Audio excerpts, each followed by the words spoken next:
Hello and welcome to this reality check special. Many hands are behind India's hitting the 1 billion vaccine doses mark.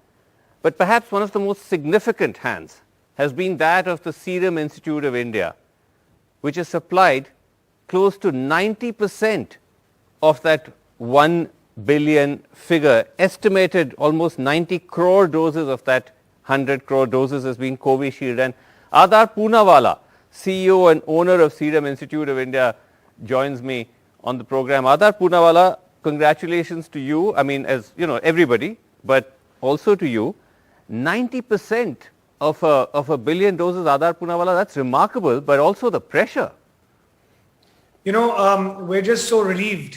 I am at least, and everyone here at Serum Institute is, that we've been at least been able to play our part as promised. And, you know, the credit, as you rightly mentioned, goes to the healthcare workers, the government officials for executing, you know, finally, and putting the jabs in arms and vaccinating everybody, Because that's perhaps even harder than making the vaccine, you know, getting people to come in and take the jab and then following that up and having a digitized platform for it. But yeah, I mean, you know, we're just relieved that we were able to and have delivered, you know, before the end of the year, as promised in 2021, a billion doses, which we're very comfortably now on track to do. And, you know, we scaled up also in between multiple times to go way beyond the 100 million dose per month production. Now we're at 220 plus million doses per month that we're delivering from October onwards. Wow. You know, when one looks at the numbers now, one almost tends to forget how jittery things were earlier in the year. You know, there were reports of shortages. Briefly, exports had to be stopped. Again, no fault of yours. This also has to do with, you know, how all of this was planned or not planned. But were there moments of anxiety and stress at that time? Every week there was something new, whether it was a permission or license, whether it was some issue with raw materials, whether it was some media article. You know, never have I ever had to go through such public scrutiny being a privately listed company, because, you know, the world and India was looking upon a few select vaccine producers and others to deliver. And of course, there was stress and anxiety because, you know, we were in very uncertain times and with very little information at that time, knowing about the disease, whether the vaccines will work, how much anyone will be able to produce. And of course, don't forget, Prime Minister Modi's challenge was such a large population. No other world leader had to deal with such a large population in you know, a diverse geography and with different, you know, cultures and other barriers and issues to deal with. So, you know, navigating through all of that and making such a large volume of product and then having it delivered. You know, we have to give his leadership credit also that, you know, at a point, yes, it was looking bad, but, you know, it was nobody's fault. We just all did the best we could, and look at where we are now compared to so many other countries. No, that's true. On a somewhat lighter note, you at one point said in an interview in May that you were getting threatening calls from very powerful people. I assume that stopped now. No, that was a little exaggerated in the sense that, you know, those chaps over there had twisted it as well. It wasn't to the point where I had to leave the country or anything. It was just coincidental that I happened to be in the UK at that time. What it was is that there was a lot of pressure that everybody wanted it first.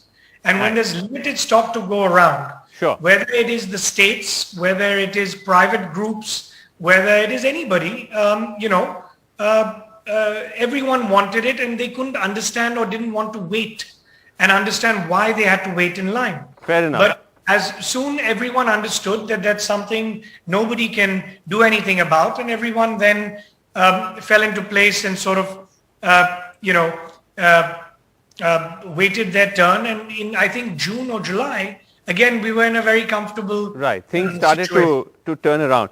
So while obviously hitting a 1 billion landmark is quite phenomenal, Adar, there are concerns, particularly about the large gap between the number of people who've been vaccinated by the first and the second dose. So at the moment, only 21% of our entire population is vaccinated with both doses, which is quite low compared to a country like China, sizable population, comparable population, which has done about 75% of all citizens have had both doses. Is that an area of concern?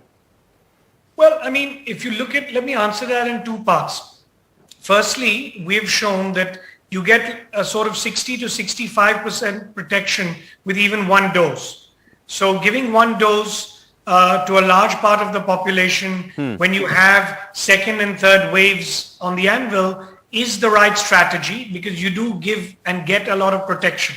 So if you look at hospitalizations that get prevented through the first dose and the second dose, you've almost got a 80 to 90% prevention against serious disease with one dose, 60% protection generally overall, efficacy. And if you look at two doses, you go to a 99% level of bringing down these severe hospitalized cases with two doses. Right. Now, so from that angle, we're sort of okay. And given, to answer it in the second part, the huge volumes coming about, both from us and from Bharat Biotech and other vaccine producers in October, November, December, you're going to see a huge catch up in the next 2 months to cover up. And by December, and I don't want to make any predictions, but if that's one thing this pandemic has taught us, nobody should make any forward-looking predictions or guesstimates. True. But I think we're very safely going to be able to protect by the end of December, and cover up, to answer your point, everyone with who's had one dose to get two doses. Right, yeah, because the government's own estimates suggest that it may take a little bit of time to hit that target of vaccinating the entire adult population by December. And that's where I brought this up also, because in terms of the numbers, because as I said, again, it's phenomenal that you've been able to ramp up to the number that you have, that we've hit this number. But if you look at really where we stand, that we need to be doing about 1.5 crore doses a day, 15 million doses a day to be able to hit those government's targets. So we need to be ideally doing a production of about 450 million a month. Right now we're doing about half of that. You said you're at about 220 million a month, if I'm not mistaken. Covaxin is at about 60 million doses a month. Now, is it realistic to expect a major ramp up of that scale? Let me clarify that point. Look at the daily vaccinations that are happening today, despite having enough vaccine stocks. You see, it's a combination of partly human hesitancy or lethargy. The panic, if you remember, the way people were queuing up, knowing even though that there aren't enough vaccine shots at a vaccination center, that panic has reduced. That urgency is reduced. And as a result, you're seeing, through no one's fault, to be honest, the daily vaccination sort of slowing down. Now, this is not because of shortage of vaccine stock. I think you can check from the government records. They must be having 70, 80 million doses between different states and other places available.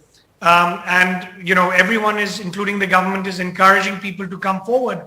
But unless people physically come forward, you're not going to reach that number that you're talking about. And as of now, you're seeing at least a 3-week to a month buffer stock between production figures and delivery. I see. And what is in the storages. So I see. Okay, so you're saying that actually we are at the moment producing more than we're consuming, and actually the numbers suggest that your argument is not far off the mark, Adar, because at the moment, the last week for which we checked the average, we're doing about 53 lakh doses a day, while we're producing about double of that. So some of that, as you said, could be because there's now not that sense of impending panic, it's starting to taper off a bit. Yes, so this is the time where we really need to again remind everyone that get both doses, get fully protected, because God forbid if there is a third wave, and we don't believe it's going to be as severe as as the second wave was, because, we're better prepared with all our health systems and infrastructure and so many other things, including, of course, having vaccinated a major portion of the country with one dose. It is still important to remind people that, what happened a couple of months ago, and please get your second dose. Some people are just so lethargic that they don't want to even take a second dose at the moment. This is, the grassroots feedback I've been getting. So we really need to remind people of that and get them to come to the vaccination centers. Right. And but give us a sense, Adar, that in the event that people do start to step up and there is a greater kind of, again, a using of the vaccines or a consumption of vaccines, where are you looking at your own production in terms of, like, right now you said it's about 220 million doses a month, that's about 22 crore doses a month. What's the scale up that you have planned out? Well, I mean, we've got 4 to 5 different factories and buildings making Covishield. We've got another 2-3 plants that are going to make Sputnik Light and Covovax in the next couple of months. Right. So, we're going to always have that extra buffer of vaccines available for India. We're planning to export those 2 vaccines predominantly, given the fact that Covishield is taking care of India and the fact that, if you look at all the travel regulations and issues we've faced in the last 6 months, Covishield is now finally approved with the UK, European countries, Australia, so many other parts of the world. I don't want to have to go through all of that again for our Indian citizens with the new vaccines. No, that's fair enough. But in an emergency, we still, to answer your question, between the other 2 vaccines, we'll have another 100 to 150 million doses per month between Sputnik Light and Covovax. If you have that, you know that India is secure in case we again need to rush more vaccine stock. But as I said, at the moment, you don't want vaccine stock to expire. You want to start exporting vaccines now, because the world is depending on you. India's reputation is really at stake today with all the promises we made. And India is the pharmacy of the world, and we need to get back to doing that. So the strategy now on this takes care of the whole perspective. Okay, I want to come to exports in just a second, because that's an important point you made, but I'm just trying to understand from you. So right now you're at 220. If you add another 150 million, as you said, with these 2 other vaccines, Covovax and Sputnik, that brings you to about 370 million a month. Is that a fair ballpark? Look, that's what we're hoping to reach by January. Scaling up slowly from now till then. But don't forget, there are other Indian vaccine manufacturers also who will be playing a role, and I'm sure they will be able to together make at least 100 million a month. Well, they ought to be. But and this is not to run down anybody else, but at the moment, let's face it. They're scaling up, Srinivasan. Look, I have no doubt in my mind that the other Indian vaccine manufacturers will play a substantial role in building the capacity, and you're going to see that coming on very soon. So when you combine all of that, you're going to have way more than the 300 million a month in totality that you need, even assuming that India goes back to a 10 million dose per day vaccination rate. Okay, but let's now talk about exports, because there was a point where you had to stop exports because of the domestic crunch, and I can imagine that wouldn't have been great for you, because you are, one of the leading vaccine manufacturers in the world, but there were commitments you couldn't honor. How much at that time was that a problem for you? That was a huge problem. In fact, a part of the reasons I went to the UK was to settle all those lawsuits, and also returning part of that funding, and reinstating our commitment to support them, later on in the year. At that time they couldn't travel to India. So I had to have some face-to-face meetings to explain to some donors and partners that, including AstraZeneca, why I have to give vaccines to my country and then resume exports coming back in October, November. Which took a little time to explain. It cost us a substantial amount, more than $100 million had to be refunded back to them. COVAX has stood by us even today. We've not refunded any of the money that we used. to build the plants and offer them this low price and for the low and middle income countries, namely the African continent. Right. And they're really counting on us now, so for the end of October, November, to start re-exporting a few doses. Right. So that's exactly what I now wanted to ask you, because the government has now said that you can start exports. So have you already started exporting? And if so, what is it? Are you exporting Covishield or some of the others? Yes. So Covishield naturally being the only WHO approved vaccine that we have. Eventually when Covovax gets WHO approved as well in the next 2.5 months, I would guesstimate, we will export that as well. But Covishield exports have started already? No, I think they will go very soon in this week or the next week. But again, the volumes are going to be very small. We'll wait for the directions from the government of India. I'm sure they'll make that public very soon. Okay. But look, between October and December, the exports are going to be very small. Okay. Maybe 20 million, maybe 30 million a month, something like that. Okay. It is in January 22 is when I expect to be, able to export very large volumes, because the obvious points that we've already covered will have been addressed. Right. India will have vaccinated with 2 doses. You will have had other Indian vaccine producers also demonstrating and giving more capacity, including, our own. So, we'll be in a far better situation even by Christmas Day, if you look at that as another milestone. Right. Where, you can then start exporting even large quantities. Right. That. Just one concern on that, Adar, because there's also been talk, as you know, of the need for a third shot or a booster shot, right? And there's been that Oxford study earlier this year which found that efficacy falls anywhere from about 80% to 70% after 6 months for your vaccine, for Oxford AstraZeneca. Similar numbers for the other vaccines, Pfizer as well. In that event, will there again be a possible need to boost the numbers for India? And then again, that whole question of, if we do need the booster shot, then how do we manage exports? I've factored that in. Okay. But if you now look at the capacity that we're operating at just for Covishield, at 220 plus million doses a month. Right. Even if I assume that India would require booster shots to the tune of roughly maybe 100 million a month, starting January onwards. Right.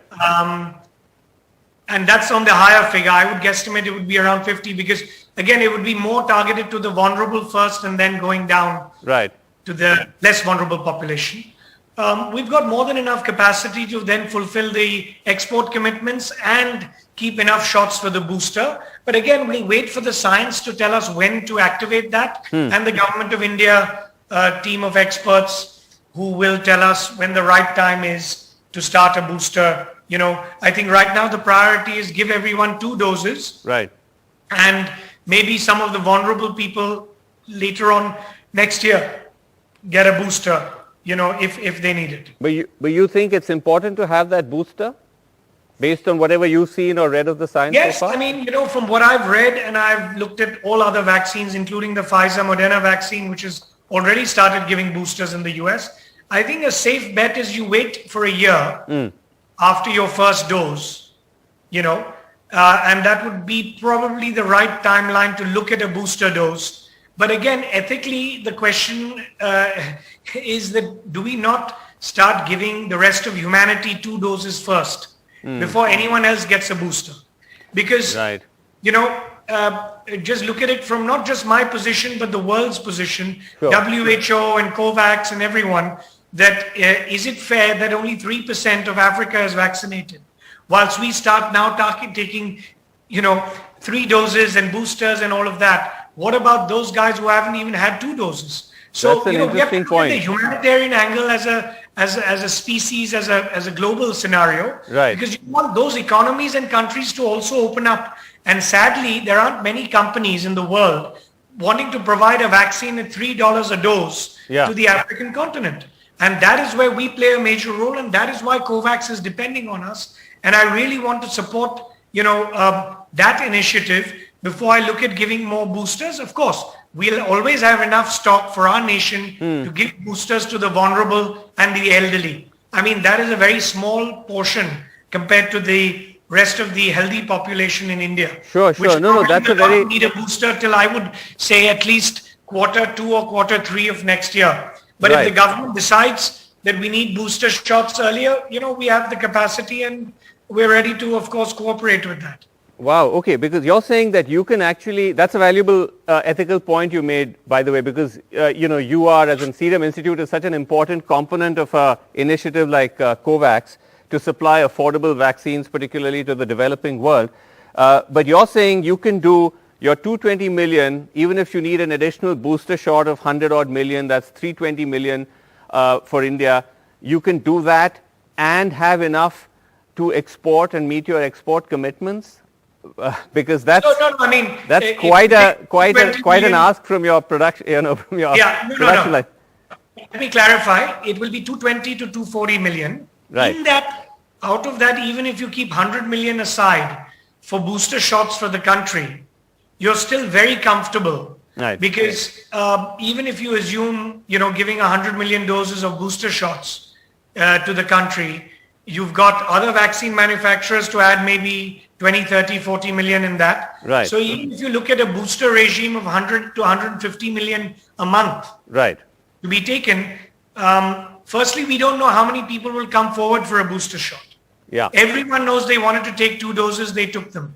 You're already seeing resistance, number one. True. Number two, by next year, the panic and the cases, if they go down further, I don't know how many people will come forward for a booster shot. No, that's true. So it's a very small percentage of the population which will want it and deserve it because, as I said, ethically, you'd really have to be in a very vulnerable population segment to get it, both ethically and scientifically. I mean, there would be really no need to vaccinate healthy individuals with booster shots, That's true.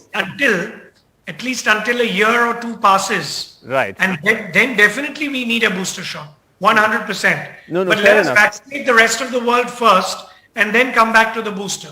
No, that's true. I think you're right to say that there's still questions over how many will need it. As we wrap, I just wanted to ask you, when you look back at this journey, this 1 billion journey, I want you to recall for us one exhilarating moment for you and one truly scary moment. Like, what was the scariest moment and what was like the most high? To pin it down to 1 or 2 moments is tough. Okay, but I think you all have all followed the journey with the huge public scrutiny that we've all gone through. Yeah.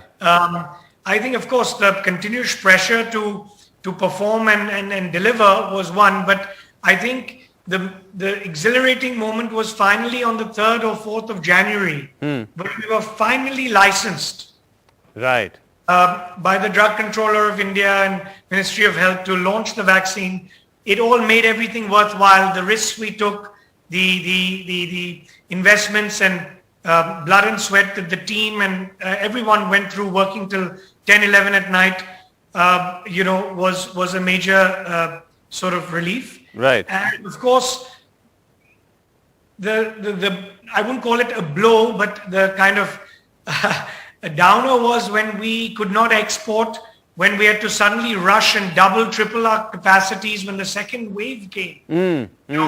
That was particularly a very, very stressful moment because we really didn't know which way things are going to turn. Right. And that was particularly a very, very low and bad period, for the nation, for everybody, not just for us. No, of course. I would pin it down to that. But, apart from that, every day has been a challenge, but we've overcome it. We've figured our way through and now we're in a good place. And here we are. And here we are today.